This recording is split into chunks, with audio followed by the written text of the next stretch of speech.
ರಾಜಕೀಯ ಧರ್ಮದ ಹೆಸರಿನಲ್ಲಿ ನಡೀತಾ ಇರೋ ರಾಜಕೀಯ ಧರ್ಮಸ್ಥಳದ ಹೆಸರಿನಲ್ಲಿ ನಡೀತಾ ಇರೋ ರಾಜಕೀಯ ದಿನದಿಂದ ದಿನಕ್ಕೆ ಕಾವೇರ್ತಾ ಇದೆ. ನಿನ್ನೆ ಶ್ರೀ ಕ್ಷೇತ್ರಕ್ಕೆ ಭೇಟಿ ನೀಡಿದ ತಂಡ ಸೌಜನ್ಯ ನಿವಾಸಕ್ಕೂ ಕೂಡ ಭೇಟಿಯನ್ನ ನೀಡಿತ್ತು. ಅಂದ್ರೆ ಸೌಜನ್ಯ ನಿವಾಸಕ್ಕೂ ನಾಯಕರು ಭೇಟಿಯನ್ನ ನೀಡಿದ್ರು. ಆತ ಧರ್ಮಸ್ಥಳದ ಪರ ನಾವಿದ್ದೇವೆ ಅಂದ್ರೆ ಇತ್ತ ಸೌಜನ್ಯ ಪ್ರಕರಣ ಮರು ತನಿಖೆಯಾಗಲಿ ಅಂತ ಹೇಳಿ ಬಿಜೆಪಿ ನಾಯಕರು ಆಗ್ರಹಿಸ್ತಾ ಇದ್ರು. ಬಿಜೆಪಿಯ ಈ ಧರ್ಮ ರಾಜಕೀಯಕ್ಕೆ ಕಾಂಗ್ರೆಸ್ ನಾಯಕರು ತಿರುಗೇಟು ನೀಡಿದ್ದಾರೆ. ಆ ಕುರಿತ ಒಂದು ವರದಿ ನಿಮ್ಮ ಮುಂದೆ.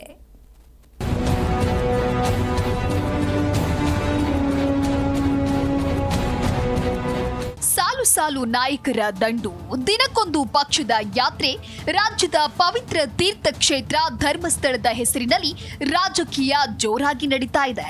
ಈ ಮಧ್ಯೆ ನಿನ್ನೆ ಬಿಜೆಪಿ ರಾಜ್ಯಾಧ್ಯಕ್ಷ ವಿಜಯೇಂದ್ರ ನೇತೃತ್ವದಲ್ಲಿ ಬಿಜೆಪಿ ನಾಯಕರು ಧರ್ಮಸ್ಥಳಕ್ಕೆ ಭೇಟಿ ನೀಡಿದ್ದು ಷಡ್ಯಂತ್ರದ ವಿರುದ್ಧದ ಹೆಸರಿನಲ್ಲಿ ನಡೀತಾ ಇರೋ ರಾಜಕೀಯ ಮತ್ತೊಂದು ಹಂತ ತಲುಪಿದೆ. ಒಂದು ಕಡೆ ಹೆಗ್ಗಡೆಗೆ ಜೈಕಾರ, ಮತ್ತೊಂದು ಕಡೆ ಸೌಜನ್ಯ ಎತ್ತಿ ಕಟ್ಟುವ ಕೆಲಸ. ಬಿಜೆಪಿ ಹೋರಾಟವೇ ರಾಜಕೀಯಕ್ಕಾಗಿ ಎಂದ ಸಿಎಂ ಸಿದ್ದರಾಮಯ್ಯ. ಬಿಜೆಪಿ ನಾಯಕರ ಧರ್ಮಸ್ಥಳ ಯಾತ್ರೆ ಬಗ್ಗೆ ಟೀಕಿಸಿರೋ ಸಿಎಂ, ಬಿಜೆಪಿ ಹೋರಾಟಕ್ಕೆ ಹೊರದೇಶದಿಂದ ದುಡ್ಡು ಬಂದಿದೆ, ಇಷ್ಟೆಲ್ಲ ಮಾಡಬೇಕಾದ್ರೆ ಇವರಿಗೆ ದುಡ್ಡು ಎಲ್ಲಿಂದ ಬಂತು ಅಂತ ಪ್ರಶ್ನೆ ಮಾಡಿದ್ದಾರೆ. ಇವರು ರಾಜಕೀಯಕ್ಕಾಗಿ ಹೋರಾಟ ಮಾಡ್ತಾ ಇದ್ದಾರೆ ಎಂದ ಸಿಎಂ, ಸೌಜನ್ಯ ಕೊಲೆ ಪ್ರಕರಣ ಮರು ತನಿಖೆಗಾಗಿ ಸುಪ್ರೀಂಗೆ ಹೋಗುವ ವಿಚಾರ ಸೌಜನ್ಯ ಕುಟುಂಬಕ್ಕೆ ಬಿಟ್ಟಿದ್ದು ಅಂತ ಹೇಳಿದ್ದಾರೆ. ಧರ್ಮಯಾತ್ರೆ ಅಲ್ಲ, ರಾಜಕೀಯ ಯಾತ್ರೆ. ಈಗ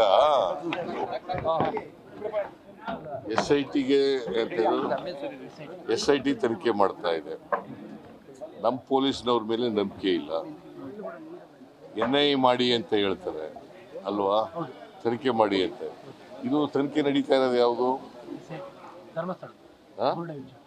ಅವ್ರು ಕೇಳ್ತಾ ಇರೋದು ಯಾವುದು? ತನಿಖೆ ಮಾಡೋರು ಪೊಲೀಸ್ನವರೇ ಅಲ್ವಾ? ದುಡ್ಡು ಬಂದಿದೆ ಬಿಜೆಪಿ ಅವರಿಗೆ.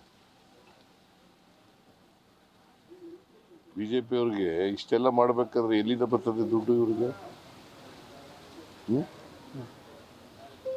ಯಾರು ಕೊಡೋರು ಇವ್ರಿಗೆ?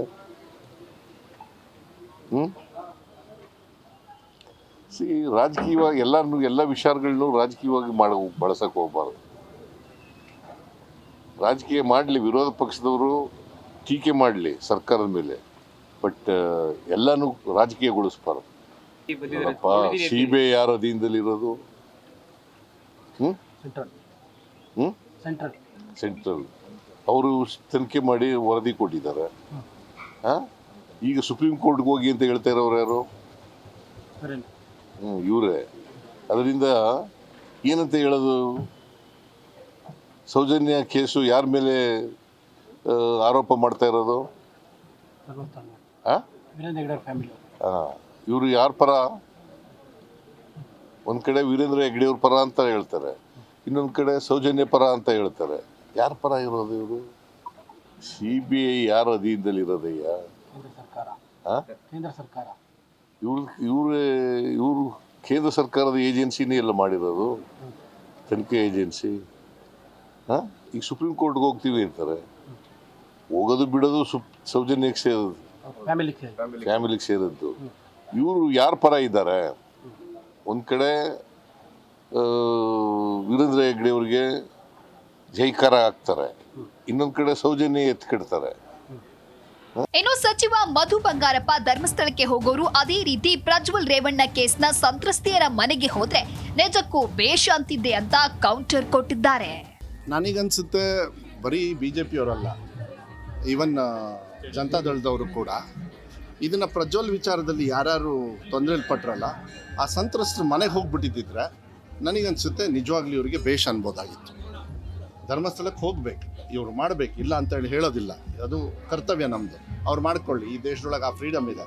ಆದರೆ ಇದ್ರ ಜೊತೆಗೆ ಅದನ್ನು ಮಾಡಿದ್ದಿದ್ರೆ ನಿಜವಾಗ್ಲೂ ಅದು ಒಂದು ಪ್ರಶಂಸೆಗೆ ಬರೋದು. ಇದು ರಾಜಕೀಯ ಉದ್ದೇಶ ಅಂತ ಹೇಳಿ ಏನು ಸ್ವಾಭಾವಿಕವಾಗಿ ಚರ್ಚೆ ನಡೀತಾ ಇದೆ. ನಾನು ಅದನ್ನು ಹೇಳೋದಕ್ಕೆ ಹೋಗೋದಿಲ್ಲ, ಆದರೆ ಇದೊಂದು ಸ್ವಲ್ಪ ಯೋಚನೆ ಮಾಡ್ರಿ ಅಂತೇಳಿ JDS ಅವರಿಗೆ ಹೇಳಲಿಕ್ಕೆ ಇಷ್ಟಪಡ್ತೀನಿ. ಇತ್ತ ಸರ್ಕಾರದ ವಿರುದ್ಧ ಬಿಜೆಪಿ ನಾಯಕರು ಮಾಡ್ತಾ ಇರೋ ಆರೋಪಗಳು ಕೂಡ ಮುಂದುವರೆದಿವೆ. ಸೌಜನ್ಯ ಹತ್ಯೆಯನ್ನ ಸಮರ್ಥಿಸಿದ್ದೀವಾ ಎಂದ ಸಿಟಿ ರವಿ. ನಾವೇನಂದ್ರೆ ಭೇಟಿ ಕೊಡೋದು ನಾವು ಅವರ ಭಾವನೆಗಳನ್ನು ನೋಡಿ. ಸೌಜನ್ಯ ಹತ್ಯೆಯನ್ನು ಯಾರು ಸಮರ್ಥಿಸಿದೀವಾ? ಆ ಕೊಲೆಗಾರರಿಗೆ ಶಿಕ್ಷೆ ಆಗಬೇಕೋ ಬೇಡವಾ? ಯಾರು ಕೊಲೆಗಾರರು ಅನ್ನೋದು ಯಾವ ರೀತಿ ಬೇಕಾದ್ರೂ ತನಿಖೆ ಆಗಲಿ ಅಂತ ಅವತ್ತೇ ಹೇಳಿದ್ದೀವಿ ನಾವು.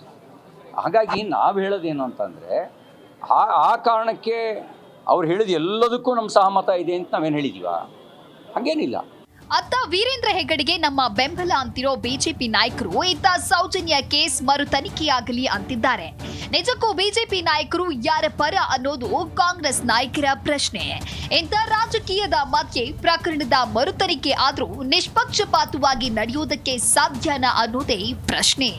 Bureau report, Zee Kannada news.